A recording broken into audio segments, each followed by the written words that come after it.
She was there when you were at the bottom, and she's there smiling with you at the top. And remember, she pushed you. She had her hand on your shoulder, and she just pushed you. And that's what a good woman is about. Notice he forgot to mention where you find said good women. He left that part out. Thank you for being so dumb.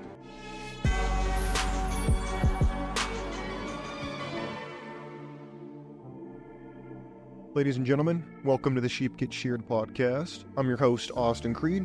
My friends, today we're going to discuss a lesson that I had to learn the hard way, and I think a lot of other men have also had to learn the hard way. And that is the hidden powers that women have, especially over men. Now, my friends, you'd be forgiven for thinking that, oh, women are powerless. They don't have power. They live in this patriarchal society.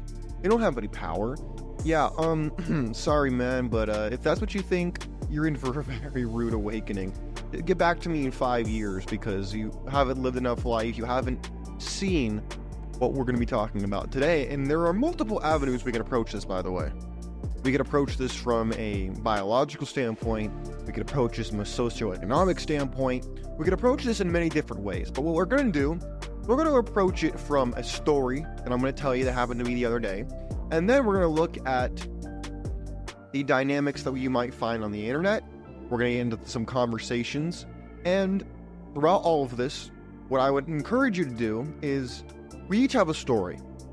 And a lot of times you think that your story is, oh, my story's not normal, Austin. My story is maybe unrelatable. I don't know who can relate to it. It's personal. I don't see it being of any benefit to anybody. I can hear you saying that or thinking that in your own mind, as that's what I once thought too. I used to think that as well. Oh, nobody wants to hear what I have to talk about. Nobody wants to hear this conversation. Nobody wants to discuss these types of topics that we bring up day in, day out. But you're wrong. And so I think it's important for you to share your story as we break through the stories that I'm going to tell you, the information we're going to be going through together via the videos and the conversation we're going to have throughout the show today. So, without further ado, sit back, relax, and it's story time. And we're going to talk about this story, and you might be wondering what it's about. Well, actually, I kind of hinted at it in the thumbnail. I was out last night. I was actually going to go get gas, but then the gas station was closed. I got upset. I got thinking about the woes of the world. You know, classic stream of consciousness type of behavior. So then what I did was I looked up, I was like, I could really just use a beer. I didn't want to go out and get drunk. It's the middle of the week. I was like, no, I'm not going to go out and get trash. I just want to get a pint, you know? So what I did was I went to the Irish pub in town. I sat at the bar, and as I sit at the bar, I see, oh, Harp of Erin over here, Irish flag, American flag, you know, standard stuff if you've ever been to a Irish type of pub. But when I'm sitting at the bar, I look over to my right, and I see this woman who's working the bar, and she's a blonde-haired woman. She looks like she's about 24, 25, about the same age as me. And all these dudes were sitting at the bar. They're all just like looking at her. Now, they're not doing it super obvious and creepy because that would just be obvious. So instead, what they did was they would like be talking to each other and then they look, and be talking to each other and then look, and then talk to each other and then look. And it was so obvious that they were checking someone out. And I don't blame them for checking her out. I mean, she was a pretty good-looking woman. But as I was sitting there and I was drinking my pint of Guinness, which is one of my favorite things to drink, and I was thinking to myself, I was like, wait a minute. How many different men do you think do this subconsciously, number one? And number two, women are really good at pretending like this doesn't happen. Oh, we're all just victims, even though I could tell she was milking it because I would see the dude. I saw a couple dudes leave the bar while I was sitting there, and when they did, they left her like $10, $20 even, and I was like, what? This can't be, dude. I was shocked. And as I was sitting there, I thought to myself, oh, she knows what she's doing. She knows exactly what she's doing, and she's doing it really well. And I'm not here to hate on people's hustle. I'm not here to shame her. I don't know her. But what was interesting to me to see the fact that she knew where her power came from. She was using it, and I was there to witness it. And it got me thinking about, wait a minute. How many of us men, we see this so we don't think twice about it, or two, a lot of us men are gaslit into thinking that that's not power, it's victimhood. And I'm here to tell you, It's not a victimhood mentality. If it was, that's a very easy fix. The Muslims figured it out like 1,000 years ago. It's called a burqa. If they don't want attention, they can do that. But of course, they're not going to do that. It's a human rights violation. You can't do that. And I'm not here to tell you that they should or should not be done.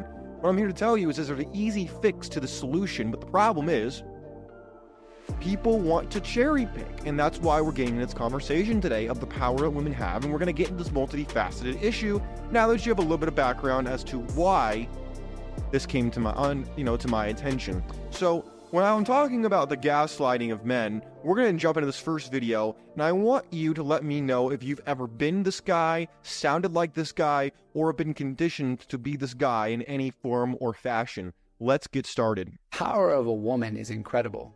I don't think you guys realize, as I watched my mom and my dad, I started realizing things a woman can do to make that man push himself to the max. A woman is going to be there for you to nurture you. A woman is going to be there to push you.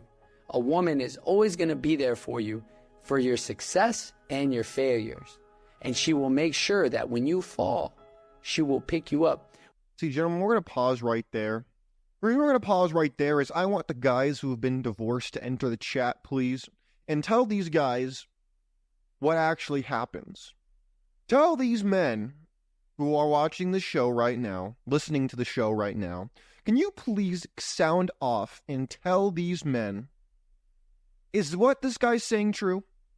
Do women do this? Do they actually stick around, for good or for worse, for good, for bad, for rich, for poor, for failures, for success? Gentlemen, please let these guys know. Whether you're still married, you've been married for 50 years, or you got divorced last week, I'm here to listen to it all, and I think that if you as a guy, you don't want to hear either side of the argument, well, you're setting yourself up to live in this box. And I'm here to tell you that there are a lot of guys, especially in the so-called conservative wing of the Republican Party, they are, or even the libertarians, so-called, they are very quick to side with men like this, who sell you this dream of what marriage should be, what it ought to be, what I think it might, it could be if only you did X, Y, or Z thing. If only you were a real enough man. If only you were hitting it right. If only you were a good enough father. If only this and only that, you could be having this too. If only you chose the right one, you could have what this guy is describing. And let me tell you, this is where we get into the conversation of the power that women have. A lot of men, when they're boys, when they're underage, they're in their infancy, toddlers, elementary school, middle school, high school, they have a lot of women teachers, they have a lot of women role models, which is not inherently negative, but they have the women telling them how to interact with women, and they don't have a lot of men to counteract that message and say, okay, look, this is what she's telling you. Here's what I'm going to tell you has worked for me. Here's what I'm going to show you worked for me.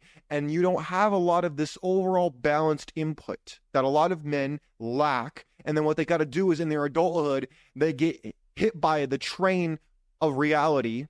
And then they got run over by the train of reality, and they got to pick themselves up off of the rails that they got thrown on. And they're like, oh my head, I can't take it. I don't know what to do. How do I fix myself? How do I heal myself off of this trauma that's been inflicted upon me by all these people who lied to me, who didn't tell me the truth, who set me up for failure, only to sell me this dream that I can't have? See, guys like this be selling me a dream that I wish I could have, but it doesn't exist outside of Mickey Mouse and Donald Duck's fantasies at Disneyland, in my estimation. See, this is the problem. You got Mickey Mouse men who sound like this. If only you did X, Y, or Z. Guys, let's continue this video and let me know, is this guy right or is he wrong? When you have a good woman in your life, she will always protect you. Even when you're not around and people are talking bad about their man, you know what she's going to do? She's going to fight for you. A woman can only see her man do better because as a woman, they fail if you fail. That doesn't happen anymore. I don't know this guy's not from America, but that's not what happens in the Western world. They jump ship so quick. Again, guys, you don't have to take my word for it. If at any point during this show you think I'm lying to you, the dislike button is there, right there. The unsubscribe button is right there. The report video button is down there. You have all the power. Go ahead. Show me where I'm wrong. Comment section's there. Tell me how you've made it work. Let me know. Let the guys in the comments know whether this guy is right or wrong. I think he's wrong. In fact, I think he's doing a gigantic disservice to a lot of men, giving them false hope about this Mickey Mouse mentality. But let's continue. They never want to see you fail. If you have a good woman in your life, she will always encourage you, and she's always going to say she believes in you and she loves you. This is all a man needs in their life. When a woman can push you for success, a man doesn't have to stress anymore for a good woman. She's right there in front of you, bro. She was there when you were at the bottom, and she's there smiling with you at the top. And remember, she pushed you. She had her hand on your shoulder, and she just pushed you. And that's what a good woman is about. Notice he forgot to mention where you find said good women. He left that part out. Thank you for being so dumb. He left that part out. Also, sir, for all of your nuggets of wisdom, you also failed to mention what a good woman is. I noticed the framing was interesting as well. What do you mean by good woman? What does that mean? You failed to define that. You failed to define where you find said women. You failed to define what you have to sacrifice to keep said woman. You failed to mention the fact that a lot of men are told this, but a lot of them end up in family court. You failed to mention that part, sir, and that is a shame on you. Oh my God! This is the problem, guys. I want nothing more than to tell you this dude is 100% right, but guess what?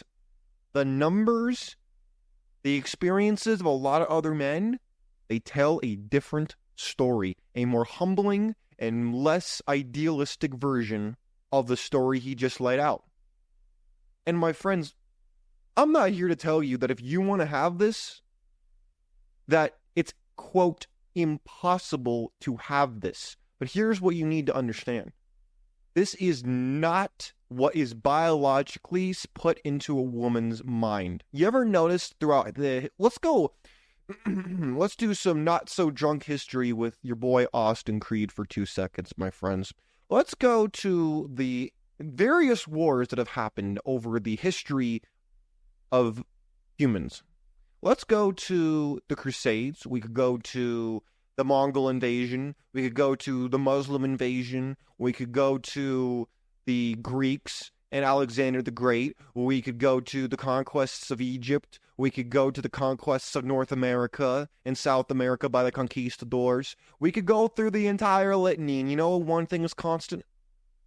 The fact that the conquerors got the spoils of war, which was, say it with me, gold, girls, and glory. You ever notice that women are usually spoils of war? You know why that is? Because they side with the people who win, because they want to survive.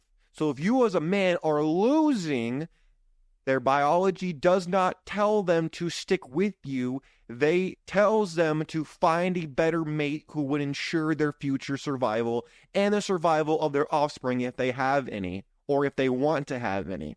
They left that part out, but again, it's because a lot of people want this Mickey Mouse dream of, I can have my castle, I can be a king, but I don't have to build this kingdom by myself. Well, my friends, we look at the history. Let's look at the history of Europe for a second. I'll use that as the history. I'll use that as the marker because it's the one I know the most about. Not that it's the only example, but it's the one I know the most about. You look at ancient Europe. The men who got married, usually, who had their pick of the litter, had land, a suitable income, and they had stability. Whether they were merchants, nobility, landowners, doesn't matter. They had actual tangible assets. They didn't have to run game. They didn't have to spit in DMs. They didn't have to do any of this gobbledygook that y'all trying out here today. They didn't have to do that. What did they do? They had receipts for actual assets that they owned. And what did they use that for? They used it to say, now I can be married. Now I can have a legacy because I have actual assets. I have things that are going to ensure the survival of those who side with me. So when we look at the modern era of now, with a lot of dudes who are building themselves, or they're broke, or they're busted and disgusted physically being out of shape, they want to come out here and look for a woman to build with them when they don't have anything building. This guy was talking about building with you. Most men don't build anything. They work for a corporation where they're building something for somebody else. And there's this thing that a lot of you may have heard of. It's called hypergamy. Oh, I know. I can't say that because that makes people feel uncomfortable. Makes the women feel triggered. But that doesn't matter. You know why it doesn't matter? It doesn't matter because it's the truth. Truth is, people want the best they can get. Men, women, aliens, animals, people want the best they can get. Not because they are greedy or because they're bad, but because that is what we are naturally designed to do. And I think the Greeks said it best. They said the strong get what they can, the weak suffer what they must. Now what we're going to do is we're going to go to the next, and we're going to explore the other side of this coin. So you heard him talk about how if you just find the right woman, then everything's going to be great for you. You heard that part, right? Good. Okay, so now what we're going to do is we're going to explore the other side of this coin, and I'm curious to hear if you agree with this woman or not. Let's see what she has to say. Take it away, ma'am. Sexual manipulation is when you use sex as an object of control or punishment. For example, a man or a woman can say, because of this reason or that, I'm not going to engage in sexual activity today, as a form of punishment. In essence, that is manipulation, and manipulation does not have any part or any place in a healthy marriage. So please don't manipulate your partner. Minus the partner bit at the end, I 100% agree with this woman, and I'll tell you why. Because this is what women are trained to do at a very young age. You as a man are told that your power comes from your ability to produce and become something. There's an adage that I heard once that I've never let go of, and it was, women are born with their value, men must build their value. In other words, women are naturally sought after. If they are fertile, they're pretty, they have whether it's a short or long shelf life, depending on how attractive they are, how fertile they are. You can go down the litany, okay? But women have natural value in society because their beauty is valuable, their fertility is valuable, and they are born with those things. Men, we are not born with value. We must build our value, whether it's we get a head start because our father or grandfather started off doing really well, we might get a leg up. But it doesn't matter whether they did some groundwork for us or we start in the gutter with nothing. We must build our value for others to see us with high status, for us to possess wealth, for us to build a legacy. We must build ourselves up, whereas women are born with value. You see, that's why when you're in your 20s, your teens, even in your maybe early to mid 30s, women have tremendous choice in the dating marketplace, whereas men in that age group do not have the same. But as the man builds himself, he builds his credit score, he builds his stock portfolio, he builds his assets, he builds his experience, he then can slowly but surely gain more leverage that he did not possess when he was in his youth. He did not possess when she was in her prime. He was nowhere near his prime. A man's prime is physically, you might say, is different, but I'm going to say in general is usually about late 30s to 40s and even into his 50s, depending on how good your health is. But you see, when we get into this manipulation aspect, a lot of young men, especially, they fall for this. They are so manipulated because their testosterone is used against them. Their natural drive to possess an outlet for their sexual energy is out of their reach. And so what do? They do everything in their power, which is limited because they don't have leverage. They then use their time, which could be spent better. Use their money, which they could be utilized better. And their attention, which could also be utilized better, in the pursuit of not gaining leverage, but in the pursuit of love, the pursuit of lust, the pursuit of attaining something that they think will solve their problems, when in fact all it does is put them in a subservient state that will not lead to capitalizing on compounding interest. Whether it be they invest in the market, whether it be they invest in themselves, whether it's they invest in a business or whatever it may be, in a skill, a trade. All of these things have value the more you put into it, but instead of utilizing this energy towards something productive, they attempt to be prolific in the relationship department. And this is what leads them to this becoming weak to this type of manipulation that she's outlined in this video.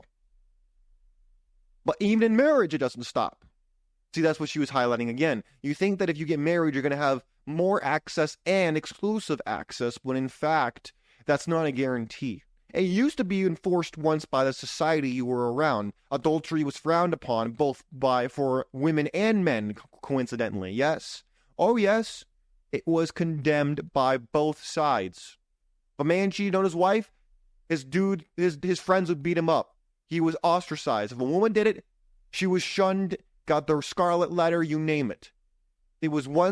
Monogamy was once enforced. Today, it is not enforced. It is more laughed and scoffed at because it doesn't mean anything anymore.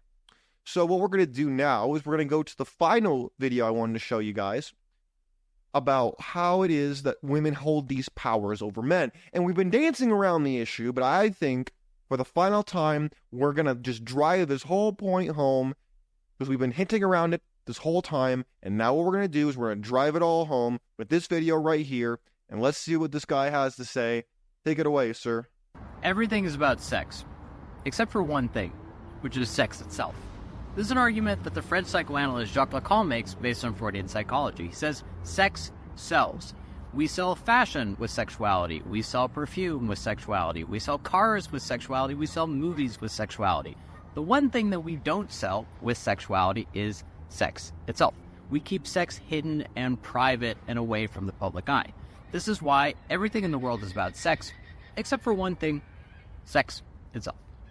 Very interesting perspective. I like it. I would also say, my friends, what do you think about all this? What are your thoughts? I think that he's on the money with that. I also think that if you look at the society we live in, now it might differ a little bit depending on where you are in the United States or in the world. I think that the natural inclination is to utilize the natural desire that humans have for sexual expression, not necessarily indulgence, but expression. The two are not mutually exclusive. You can't have both, or you could have neither, or you could have one or the other. The natural desire for expression can often lead one to focus on it as a tool instead of seeing it for what it is, which is meant for the production of the next generation. That is what it is actually for. Now, whether people use it for pleasure or not is their business, and I think a lot of people do. But here is the bottom line. We need to understand that it is the biggest power women have over men, not because women do not feel a desire for sexual expression, but because they understand that men are naturally wired to want it from them, and they know that if they want to get things from men, the easiest way to do it is to exploit them, not through their brain, but through their schwanz, through their schmendrick, the thing between their legs. That's what they use. And this has been going on, this is not a recent phenomenon. This has been going on since the beginning of time. According to my reading of history, it's been going on forever.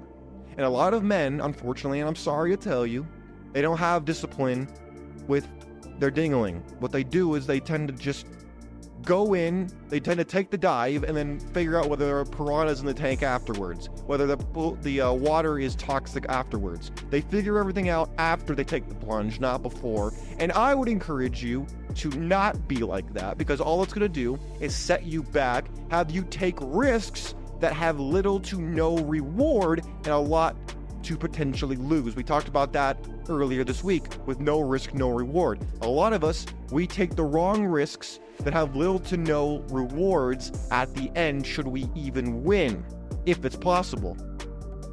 We want to take risks that can lead to a reward, not ones we just need to rescue ourselves from after we put ourselves in a tight situation. No pun intended. My friends, let me know.